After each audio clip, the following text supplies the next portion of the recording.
Hello YouTube, what is up? This is the Wait Smumberinger, and today I'll be bringing you Chapter 3 of Episode 10 of Spartan Ops.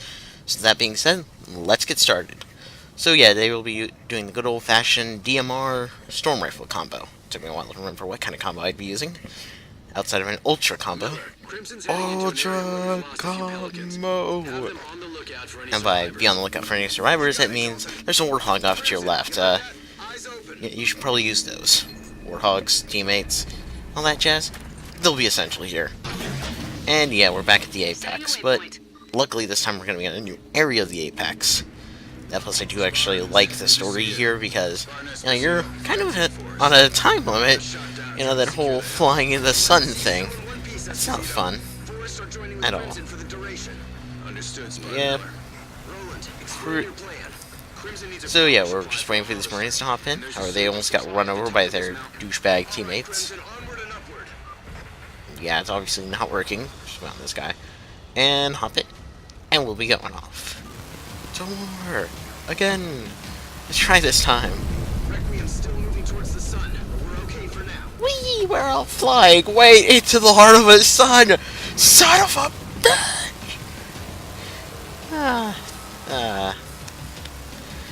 And yeah, he's dead.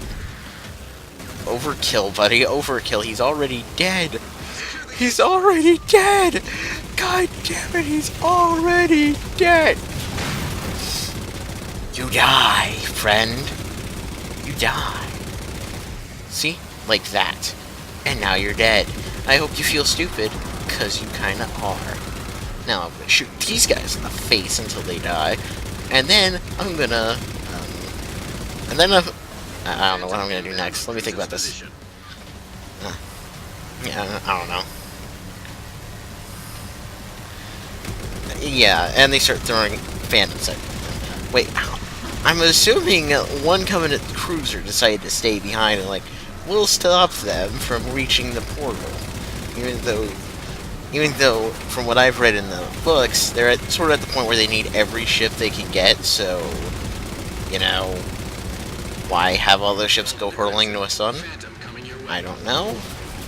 Or maybe there's just a Covenant base they're launching all these from. That makes sense. Of course, granted, the events of the book I read take place about 4 years before the events of Halo 4, so I really don't know if that still applies, but still, I'm assuming. And if you're hearing voices in the background, please ignore them. There's stuff going on outside of my control. I just gotta get this shit recorded, man. Just gotta get this shit recorded. Oh my god, I died a horrible fiery death. Whatever. Okay, so now that we're alive again, and I'm trying to reach that Warthog, but only decided to screw it. Go for the ghost instead.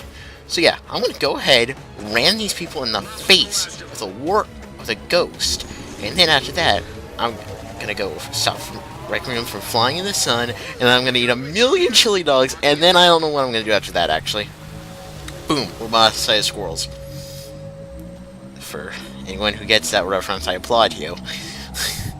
Anyone. Seriously. Even the 1,000,000 chili dogs line was a reference. Why did I accidentally hit my own teammate? But I do love that one teammate who's just like, okay, so I'm gonna go turn off the, I'm gonna go open the gate. And then the other teammate's like, well, he's sacrificing himself. Well, he's getting out of the ghost to go do an objective, but nah, oh yeah, I mean Warthog. He's getting out of the Warthog to go do an objective, but nah, I'm gonna take the driver's seat from him anyway, because screw him, I wanted to drive the Warthog. Nice, dude. I love that. And he's a bad driver, too. Oh wait, no, he wanted to be the gunner. Never mind. I hate those kind of players. You know why? Because they're not good at what they want to do is the problem. And yeah, I know. You build up skill as you do things. I call that the campaign. Yeah. I mean, granted, in games like Call of Duty, that really doesn't apply, but in a game like Halo 4, yeah, the campaign skills that you... the stuff you learn, armor abilities, vehicle usage, transfers to the multiplayer fairly well. So if you want to learn how to do that stuff, play the freaking campaign. I could play the campaign, learn my skills, and then go online, but nah, I'm not gonna. I'm just gonna hop straight in the online. Dude, even though I have plenty of skills in Halo and Call of Duty, I always go for the campaign before I go for the multiplayer. not so much for Call of Duty, mostly because Call of Duty's campaign is basically very bare bones, with the exception of Black Ops 2. But still, that's very, very. That's only because they added in a semi-interesting story. The villain in that game was interesting. Menendez was kind of an interesting villain, but the heroes in that game were just kind of boring, And yeah, you got the shtick with Woods, but outside of that, not a whole lot. Like, the main protagonist, the main guy you're playing as throughout the, I don't know, half the game is not interesting. The other one, the first Mason, the protagonist of Black Ops 1, who returned for the second game, yeah, he's interesting. He has an interesting backstory, because we already know what he went through in Black Ops 2. Black Ops 1, Like, that whole Russian mind control stuff. That's, but the guy we play as in 2025 missions is kind of boring. Just saying. But, I'm getting off topic here. The main fact of the matter is, I always go for the campaign instead of going straight into the multiplayer. No, I go in the campaign first. Halo, I do it because the story is in a Halo game is really good. Like, when I get Halo for Xbox One, I'm not going to dive straight into the multiplayer. I'm going to dive into the story. Because I want to know, what's the Master Chief going to do? What's the Master Chief going to do after the events of Halo 4? I know this takes place after the events of Halo 4, but we don't have any clarification on what happens to the Master Chief in that game. After that, Like, yeah, we have some idea of what happens, some idea of where he goes after this game, but, outside... No, wait, we have no idea where he goes after that. But, he could... I like to believe that right up until the Halo 5 trailer was shown off, I honestly believe that the Master Chief just hit off on retirement, sipping pina coladas with the rest of his former Spartan team on a coast in Hawaii. He earned it, dude. He earned it. Or drinking himself into a bottomless stupor after that whole my only friend in the entire galaxy kind of just totally died on me thing. Drunken stupor. Of course, granted, considering the trailer for Halo 5, I'm going to assume he just went, you know what, screw it, I'm going rogue. Which pretty much could have coincided with that whole drunken stupor thing. Depends on how they started off. Actually, good question. Can Spartans get drunk? I want to know that. Like, do their bodies, prevent them from getting drunk? Is it like a... never mind. Bad comparison. Because the comparison I was going to make was a fanfiction, because there's a line in a fanfiction I read where Shadow's just like, I'm the ultimate life form, I don't get drunk. Probably give me another one. It's actually a good fanfiction. Now, it's the same one I mentioned back in episode 7, Eternal Angel, is one of the sequels, actually. But still, it's a point still applies. The point being, I'm going to stab this dude in the face until he dies. Wait, no, hang on, that's kind of off topic. Never mind. Yeah. Storm Rifle DMR ownage with win. Yeah. Run around shooting some people in the face. Yeah. It's my default. Oh, okay.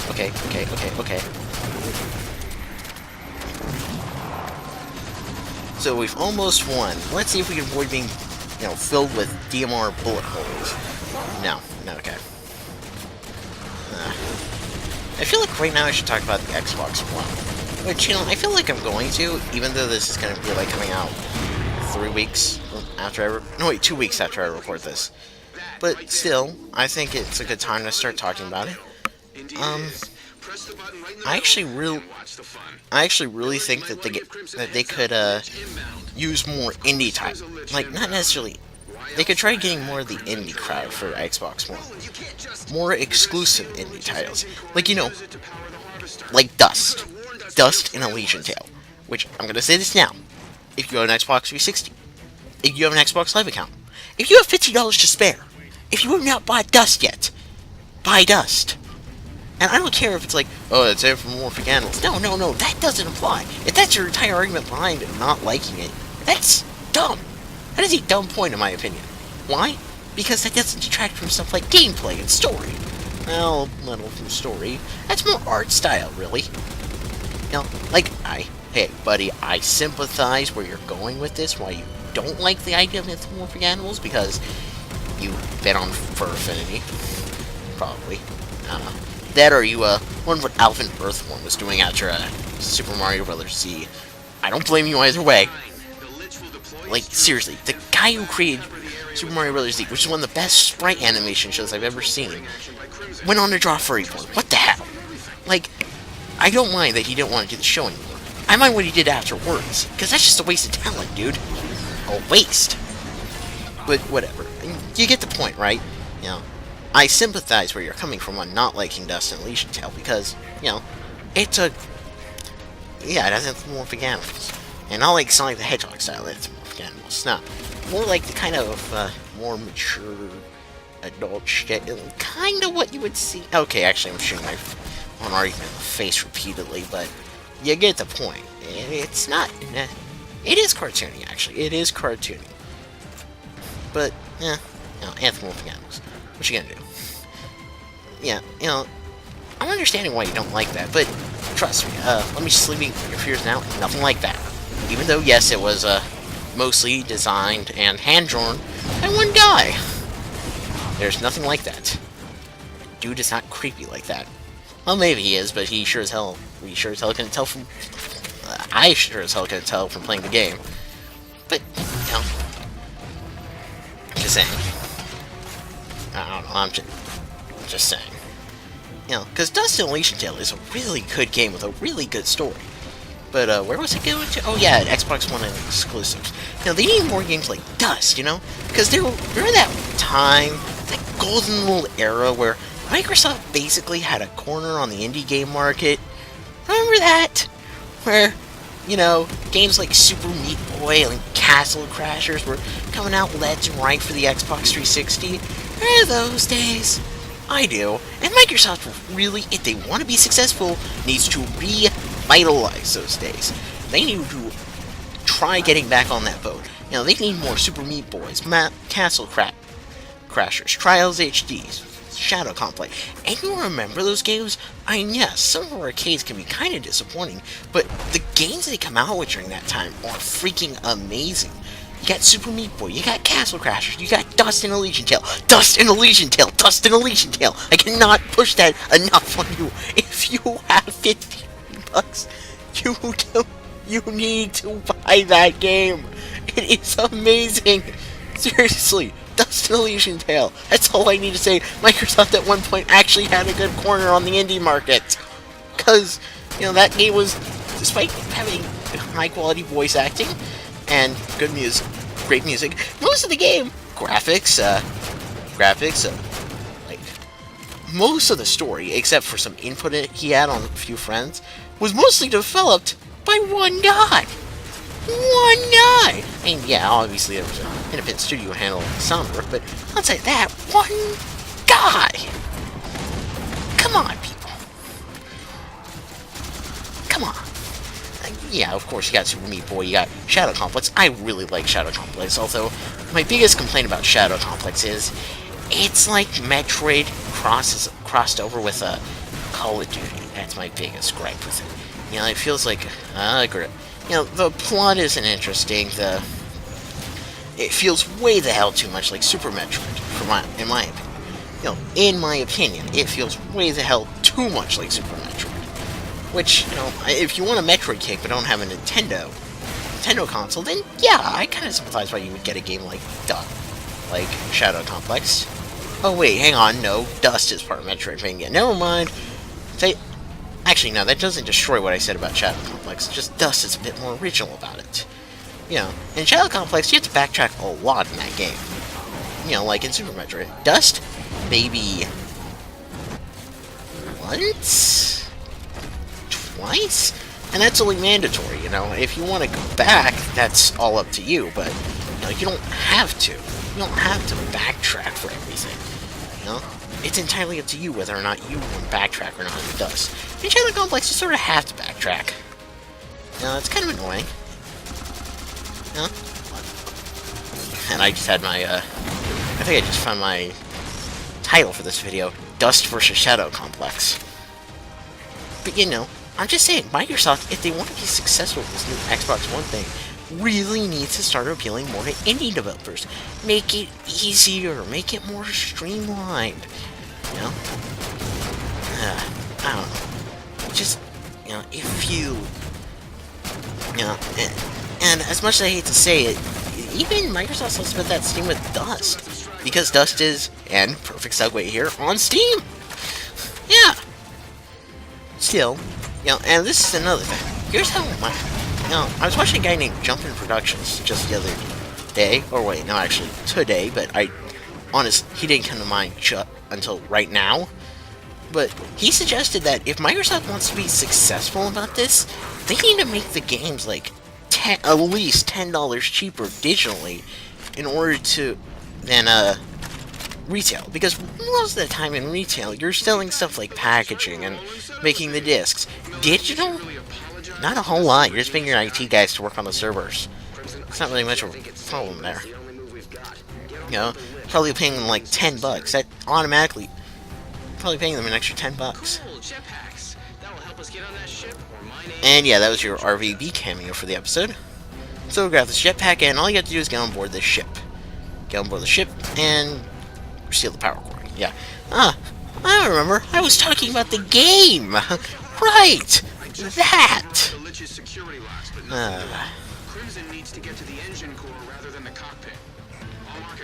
So instead of flying, wait. So I'm assuming this is their way of justifying, that's why you can't fly this thing all the way back and then just rip out the power core halfway there. Which, to be honest, would be a lot better of a solution. Or if they can't, why not? And yeah, now that we have it, we have to get the hell out. GTFO, bitches! Haha, safe. And thusly, Agent Georgia was annihilated in the blast. Now, that's another good title for this episode. The big problem I have here is finding titles for these, because I'm trying to be always witty or trying to describe what's going on. Big problem. I think I'm going to dump that once I stop doing Spartan Ops. Instead of just trying to be witty about it, I'm just going to be like, okay, this is what I'm going to be doing today, or what I'm going to be talking about, or what I'm going to be taking on, Awesome isn't one of our criteria in planning ops, Roland. Maybe it ought to be. Yeah, back to the whole Xbox One stuff, Microsoft really could make a lot more money if they tried to, if they just tried to regain their indie market. They could make a lot of money.